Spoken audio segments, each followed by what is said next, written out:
Pois é, um momento de ebulição, justamente no momento em que o Flamengo tem a melhor sequência de resultados, né? Tá 6 jogos sem perder, não de atuações, mas de resultados. E o que a gente conseguiu apurar, você já listou, é algo que, assim, não surgiu essa semana. Não é, porque não jogou bem contra o Ñublense, não jogou bem contra o Cruzeiro, isso explodiu. Isso é um processo que vem, alguns antes do Sampaoli chegar, e outros já com a chegada do Sampaoli, enfim. Então, isso tudo é um processo que vem acontecendo, não é todo dia que também tem uma crise lá dentro, mas são focos de crise que resultam num problema grande e que o Flamengo agora se vê talvez na semana mais importante do ano, porque tem o Fluminense, e o Flamengo pode ser eliminado da Copa do Brasil. Na outra semana tem o Racing, e se o Flamengo perder do Racing, fica numa situação quase difícil de virar, porque você vai precisar de resultado de um, de outro para poder se classificar. E no meio disso ainda tem um clássico contra o Vasco, que sempre é um clássico importante no Rio de Janeiro, um jogo que traz consequências. Na próxima segunda-feira. Na próxima segunda-feira. Então, assim, o Mundial era importante, mas eu digo assim, se você perdesse o Mundial, você tinha toda uma temporada ainda pela frente. Agora, essa semana, ela te dá os rumos do que você vai fazer até o fim do ano. Se você sai da Copa do Brasil e sai da Libertadores, primeiro o impacto econômico é gigantesco, né? O Flamengo sempre no seu orçamento projeta fases finais, semifinal e final dessas competições. Então, se você sai disso, você já tem a pancada orçamentária, sem falar na coisa da disputa esportiva, né? Então, ficaria só o Campeonato Brasileiro para você disputar até o fim do ano. Então, assim, na minha opinião, é a semana mais importante do ano. O quanto essa crise vai impactar nessa semana importante, a gente vai ter que aguardar para ver. Agora, são pontos assim que você já mostrou ali, que a gente conseguiu pôr na reportagem, que são assim muito importantes, principalmente no que diz respeito... o Maestro tem tantos anos de vestiário, sabe que o ambiente, ele não te ganha jogo, mas ele te ajuda a ganhar. Agora, um ambiente ruim, ele te arrebenta. Você não consegue. Assim, você não ganha jogo por causa de ambiente, mas você perde jogo e perde campeonato por causa de ambiente. E assim, os jogadores se odeiam? Não. Então o que é? Não existe aquela coesão que existiu em outros anos. Por quê? Isso a gente também ainda não conseguiu saber. Talvez, assim, uma coisa de ciúmes, uma coisa de liderança. É importante que se diga que essa diretoria ela não decide o capitão do time, quem decide são as comissões técnicas. Então, por exemplo, quando essa turma que administra o Flamengo chegou em 2019, o Diego já era o capitão. E assim ficou. Quando o Diego quebrou a perna no jogo contra o Emelec e o Jorge Jesus precisou de um novo capitão, ele optou pelo Everton Ribeiro. E assim ficou. E aí, com a saída do Diego, o Gabriel já vinha sendo uma liderança técnica, uma liderança importante dentro do elenco, ficou como um segundo capitão ali. Então, assim, não foi nada imposto pela diretoria. Isso é importante a gente frisar. Isso é uma coisa que surgiu naturalmente, essa liderança do Gabriel. O Davi é um líder? Sempre foi um líder por onde ele passou. E o que a gente tem de informação é que ele tem sido muito participativo na formação dos jogadores mais jovens. Por exemplo, o Vitor Hugo, que é um jogador jovem que vislumbra uma carreira na Europa, estuda inglês, ele conversa com o Davi Luiz no vestiário em inglês para poder que é uma parte importante, educacional, de formação, tudo. Então, assim, acaba o treino, a molecada fica em torno do Davi. Ele tem essa liderança com os mais jovens. Em compensação, os jogadores mais experientes, há algum tempo, já não estão tão próximos do Davi, como eram quando o Davi chegou. Então, assim, você vai falar assim, Eric, racha, o grupo está rachado? Não, eu não tenho informação para isso. Mas, assim, há uma diferença, como é que a gente pode falar assim? Há uma diferença de lideranças ali. Há alguns grupos que se dão melhores do que o outro e que isso está impactando no dia a dia do trabalho. Vou mostrar a entrevista do Felipe Luiz, e aí o Eric explica o que exatamente causou desconforto na comissão técnica ao ver o Felipe Luiz, depois do vexatório empate contra a Ñublense semana passada, falar isso daqui. Nós mesmos nos colocamos nessa situação e só a gente vai poder revertê-la, né? Então, assim, temos que classificar, temos 2 jogos em casa agora e o Flamengo precisa estar nas oitavas de final. A nossa consciência, ela existe, a gente sabe disso, a gente não se ilude, mas como eu falei outras vezes, né? Trabalho, temos que corrigir, falar realmente o que está acontecendo com esses erros, principalmente técnico e táticos, né? Porque não é físico, é técnico e tático. E a partir disso aí a gente vai conseguir ser um time mais sólido. Bom, vamos lá. O Felipe, eu vou até tomar a liberdade de dizer que eu falei com ele, porque eu acho que é importante até para esclarecer e não vejo problema de não dizer isso. Ele, quando deu essa entrevista, foi logo após a entrevista do Sampaoli, a coletiva, no jogo do Chile lá, né? E ele me disse o seguinte, a gente não tinha internet no estádio, eu não tinha a menor ideia do que o Sampaoli tinha dito na coletiva. Me foi perguntado o que eu achava sobre os problemas do Flamengo. E, na opinião dele, os problemas do Flamengo são, além do físico, questões técnicas, questões táticas, que, segundo ele, o time não vem jogando bem, não só pelo aspecto físico, mas criou-se um mal-estar, porque muita gente interpretou como se fosse um desafio. Porque o Sampaoli, há pouco antes, havia colocado na conta da preparação física. Exatamente. Então, criou-se uma oposição de ideias ali.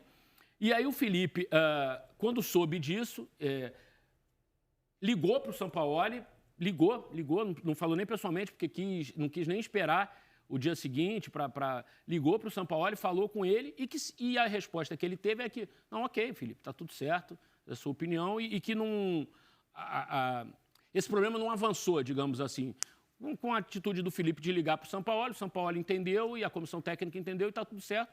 Tanto que o Felipe segue sendo relacionado, não houve nenhum problema. Mas, para dizer a verdade, né, Eric, ele não fala nada agressivo. Eu também acho, assim.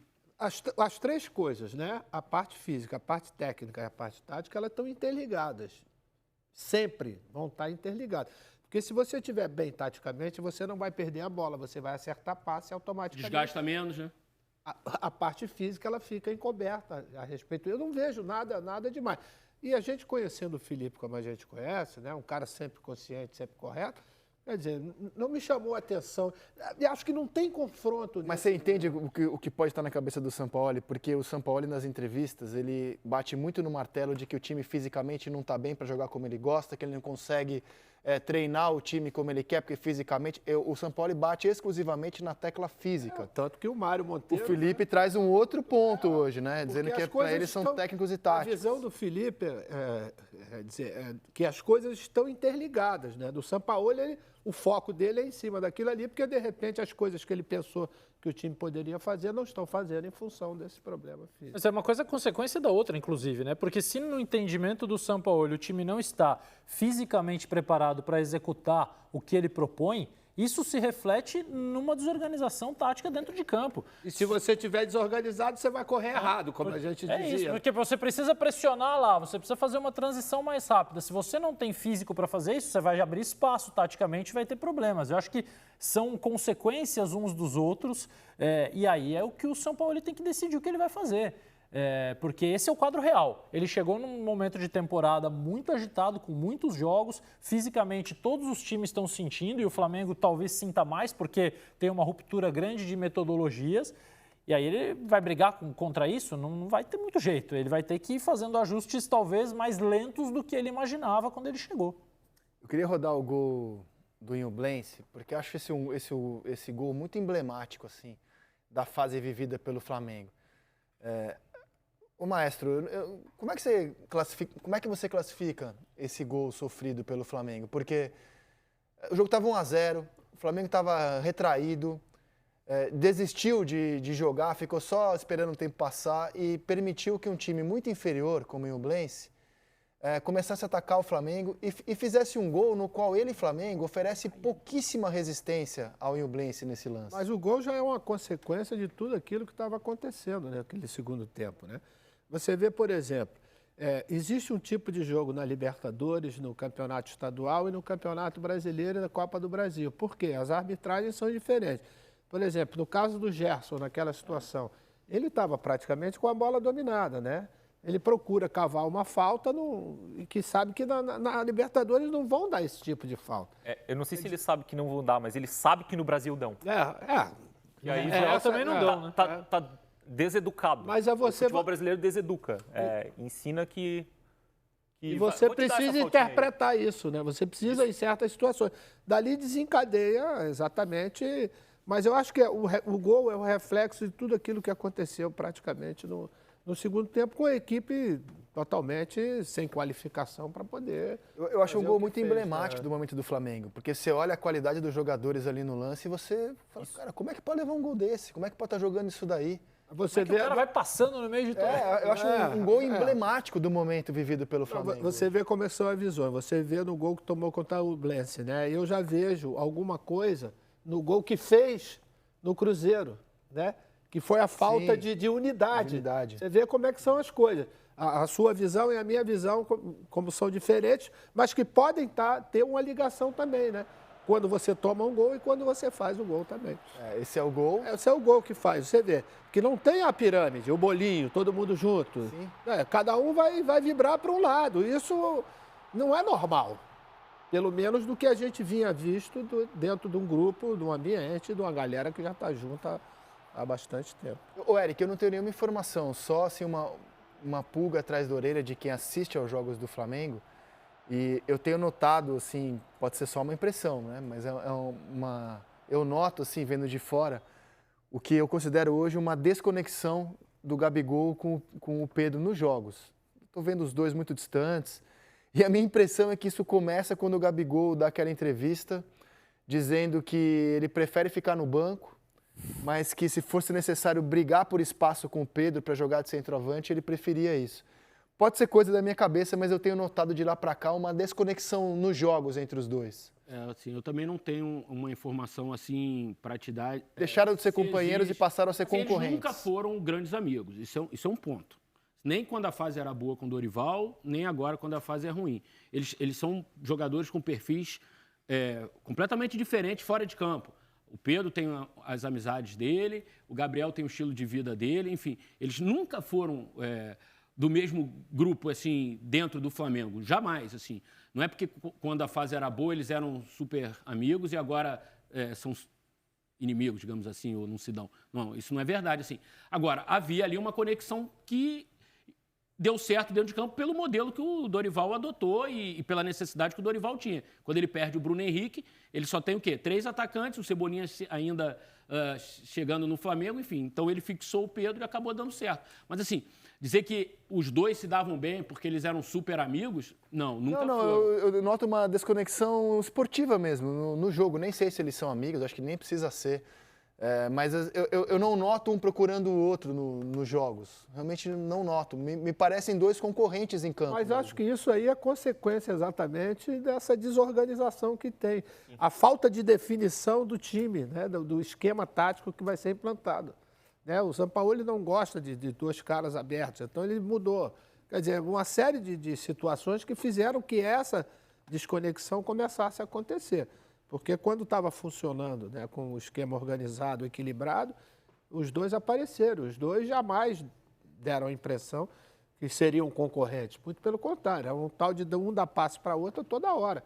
Quem tivesse mais bem colocado... E o Sampaoli, assim, sempre deixou claro a admiração que ele tem pelo Gabriel, né? Na primeira entrevista coletiva dele, ele admitiu que indicou ele para o Sevilha, inclusive. Então, assim, você parte do ponto que o Gabriel tem essa admiração do Sampaoli, e o Sampaoli, em outros momentos, também quis o Pedro, em outros clubes, enfim. Então, assim, não me parece ser um problema ali de gosto, de preferência do técnico. Talvez seja arrumação mesmo, assim, tática, enfim, pelo que o Flamengo está passando, assim. E o que eu acho que é claro, assim, desculpa, eu já te passo a bola, Martinho, o que eu acho que é claro é que o Dorival, que é um pacificador, né, entre outras coisas, além da competência que ele tem, o Dorival soube ler cada jogador do Flamengo. Isso eu já ouvi também de alguns jogadores do Flamengo, como o próprio Filipe Luiz, sobre como o Dorival deu longevidade a ele, como ele se sentia mal. Ele soube entender a necessidade de cada um, coisa que depois dele talvez não tenha sido tão bem tratada. O Dorival foi um cara que conseguiu trabalhar individualmente muito bem com os jogadores do Flamengo e eles ficaram muito enlutados com a saída do antigo chefe. Desculpa, Martim. Não, imagina, eu ia só completar isso que o Eric falou sobre a admiração do Sampaoli pelo Gabigol, que permanece após a convivência no Flamengo, que a comissão técnica está muito bem impressionada com o profissionalismo, com a entrega, é o último, não quer que os treinos terminem, se dedica pra caramba nos treinos, então não tem esse tipo de aresta com o Gabigol, não tem zero, ao contrário, tem admiração mesmo. E eu ia perguntar para o Eric, se a minha memória não me falha, que o melhor jogo do Flamengo no ano foi contra o Fluminense, certo? 0x0? 0x0. Foi sem Pedro. Eu acho que jogou bem também a final do estadual que venceu com o Vitor Pereira, o jogo da ida. 2 a 0. Enfim, Fez um jogo bom contra o Palmeiras também na derrota da Supercopa. fez. Mas Com o São Paulo, certamente Com foi o São Paulo, o melhor certamente, momento. mas é o jogo que pareceu que, assim, agora sim começou o ano do Flamengo. Agora o Flamengo achou um jeito de jogar, achou um time, vai ser isso aqui. Aí depois tem 3 jogos muito ruins, prova que não foi nada daquilo. E esse jogo foi sem Pedro, né? Foi sem o Pedro. Com o Gabriel de 9, de centroavante, e a Meio campo avaliação... povoado, né? Com Meio Everton, campo povoado, e a avaliação da comissão técnica é que faltou o Pedro. Então, Pedro que faltou alguém na área com mais presença, porque o Mas Gabriel o Pedro saía teve muito. uma queda com o São Paulo. Não sei se é tático. O Pedro teve uma queda. Isso Eu acho que é a inegável. queda do time todo, né? Também. Acho que tem um problema De físico funcionamento do que time. está realmente atrapalhando o trabalho do Sampaoli. Se é uma consequência do que não foi feito no início da temporada, eu não tenho como avaliar. Porque eu acho que, assim, questões físicas não dá para a gente achar. A gente tem que ter número, a gente tem que ter dado da fisiologia, dado do departamento médico, dado da preparação. Não dá para eu achar que um time está correndo menos que o outro, porque todos esses jogadores hoje correm monitorados, diferente da época do Maek. Então, a fisiologia sabe exatamente quantos piques de alta velocidade cada jogador deu, sabe quanto cada jogador percorreu, quantos deslocamentos foram feitos em alta velocidade, em alta intensidade. Então, os jogadores todos são mapeados, não tem como dar o migué. Fala assim, eu corri, não corri. Então, isso não existe. Agora, assim, o que eu quero dizer de problemas físicos, os jogadores estão se machucando muito no Flamengo. Isso é um dado objetivo. Desde 2016, o Flamengo não tinha tantos jogadores machucados no primeiro semestre. Tantos problemas de lesão no primeiro semestre. Então, são 7 anos. Então, é um problema sério. Você vê, o Everton Ribeiro teve o primeiro problema muscular da vida dele. Ele escreveu isso. O Arrascaeta, ele volta, não volta. Volta, joga um jogo, para 2, 3, 4. Agora tem grande chance de jogar quinta-feira, mas já não vai ter o Everton. O Everton acho que não se recupera, estão tentando e tal. O Bruno Henrique voltou, mas não voltou. A verdade é essa. Está num processo de luta diária. Já era esperado, né, no caso do Bruno. Sim, porque foi uma lesão muito séria, muito grave. Então, assim, olha quantos problemas, e de jogadores fundamentais a gente está falando, assim. Tira o Veiga, o Rony e... O Zé Rafael. O Zé Rafael do Palmeiras. É um buraco enorme. Tira o Hulk, o Zaratio e o Paulinho do Galo. Então, assim, o Flamengo, o São Paulo não tem tido o Arrascaeta, não está tendo agora o Everton Ribeiro. Teve o Gerson, perdeu o Gerson, voltou a ter o Gerson. Eu acho que isso é um problema. Agora, a causa disso é que precisa ser investigado. Ele esticou a corda, foram 28 dias sem folga. Um dos Treino todo dia, treino, jogo, treino, viagem, não sei o quê. Esticou a corda? Não sei. Isso quem tem que dizer é a fisiologia.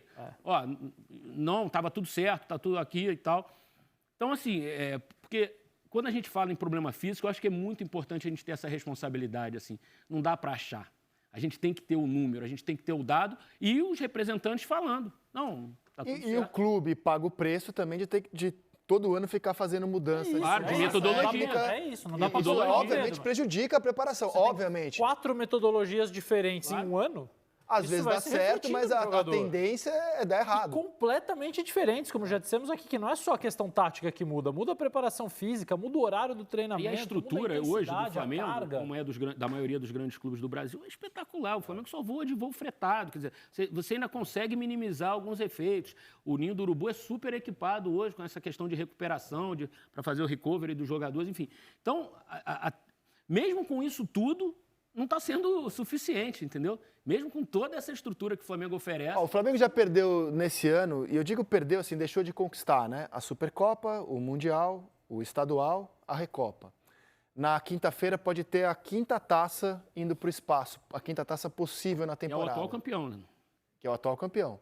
Então, assim, pelo que eu estou entendendo do nosso papo, o jogo de quinta-feira é um divisor de águas para o Não Flamengo. tem dúvida. Não tem dúvida. O Érico já falou, né? Ganhou, decola, perdeu... Não sei se decola, porque os 45 minutos do jogo contra o Fluminense, todo mundo achou que ia decolar e a gente viu que, na verdade, aterrissou. Ganhou, atravessa a turbulência. Então, Pode ser que Perdeu, melhora, continua melhor. chacoalhando. Você sabe por que existe sempre a expectativa? Pela qualidade, por exemplo. Quando você recoloca um Arrascaeta, mesmo e não estando 100% no time, você vê uma mudança já radical. Por quê? Porque não tem, nem para ele, nem para o Everton Ribeiro, um jogador com as características desses dois que nos últimos anos foram os cérebros da equipe. Então você tem uma perda em cima disso. Então esses jogadores, com a volta do Arrascaeta, de repente, na quinta-feira, você já vai ter um algo mais que pode dar essa equipe. E a equipe pode te responder, porque Não foi de um dia para o outro que esses caras deixaram de saber jogar bola, pelo amor de Deus. Mas não, é o momento, é a fase. Na fase ruim você tem que fazer o mais simples possível. Não adianta querer... Não sei qual é a metodologia que está sendo implantada, né? Os jogadores estavam acostumados, né, a terem certas folgas, né, para que possa descansar, ter o lazer, aquelas coisas lá. Quando chegou o novo treinador, o treinador não tem esse tempo, né? Eu tenho que entender o lado do treinador também. Ele precisa tentar fazer com que as coisas que tem na cabeça dele sejam colocadas para dentro do campo. E, às vezes, não dá tempo para fazer isso. Por isso que tem essa... só tiveram folga depois de 28 dias. Tudo bem, mas o cara tem que entender também que aquele momento é o momento que você precisa aproveitar. Às vezes lhe foi dada essa missão. Não dê folga. Treina todo dia, faz o que for preciso. Se estourar alguém, eu acho que nesse caso consequência. Ele mesmo falou que ia assumir o risco. O São Paulo disse numa entrevista coletiva. Sim. Eu vou assumir o risco porque a gente precisa queimar etapas de coisas que, na opinião dele, não haviam sido feitas anteriormente. Então, assim, é um risco que ele está correndo. Você quer ver um outro exemplo dessa questão física? Por exemplo, o Ayrton, lateral, ele jogou 16 jogos seguidos, porque o Felipe estava lesionado e não havia um outro reserva. Você imagina você jogar 16 jogos seguidos na posição que hoje é de desgaste, que ele joga. Ele era um dos jogadores mais importantes nessa temporada. Enfim, chegou um momento que o cara estava com a água aqui, ele estava afogado. Tentaram poupá-lo contra o Botafogo, não conseguiram, porque aí o Gerson machucou, o Gerson machucou. Aí ele teve que entrar no meio, jogou 45 minutos, acho que ele até foi substituído depois. Mas, enfim, ele estava numa batida assim. Outro problema, o Flamengo ficou com um lateral direito que tinha 18 anos, 19 anos, porque os outros dois estavam machucados, o Varela e o Mateuzinho se machucou ainda no estadual. O Rodrigo Caio, que foi um jogador fundamental nesse ciclo vitorioso do Flamengo, não consegue, ainda não conseguiu voltar. Há uma expectativa no Flamengo que talvez não valha a pena renovar o contrato com ele no fim do ano. O Flamengo está estudando se vai permanecer com o Rodrigo ou se não vai. Enfim, então, são muitos problemas físicos esse ano, muitos problemas físicos. E aí, quando não tem um problema físico, tem um problema de disciplina, que é o caso do Marinho, que era um jogador que, abraçado pelo Sampaoli quando chegou, o primeiro jogo do Sampaoli, ele foi titular no Maracanã, mesmo a torcida, né, bicuda com o Marinho, mas o Sampaoli bancou ele em outros jogos. E aí ele chega para a viagem do time contra o Nublense era na segunda-feira. Todo mundo tinha que se apresentar na segunda-feira. Ele se apresentou, disse que estava com dores. Aí o médico falou, examinou, você não tem lesão, mas você está com dor, eu tenho que comunicar às pessoas responsáveis, comissão técnica, diretoria e tal. Nesse ponto, entre ele e o médico ir comunicar e a contagem e os jogadores indo para o ônibus, o Marinho foi para a sauna. E ficou na sauna e as pessoas procurando, tá faltando jogador, tá faltando o Marinho, cadê o Marinho, cadê o Marinho, cadê o Marinho? Aí acharam ele na sauna e falaram, Marinho, e aí, você não vai viajar? Não vou viajar, eu tô com dor. Cara, não é bem assim, você tem que viajar. Você está relacionado. Não vou viajar. Então, é isso. Aí, quer dizer, você ainda lida com... Quando você ainda tem problema físico, problema de resultado, ainda lida com problema de disciplina, né? Então, a vida do Sampaoli não está fácil.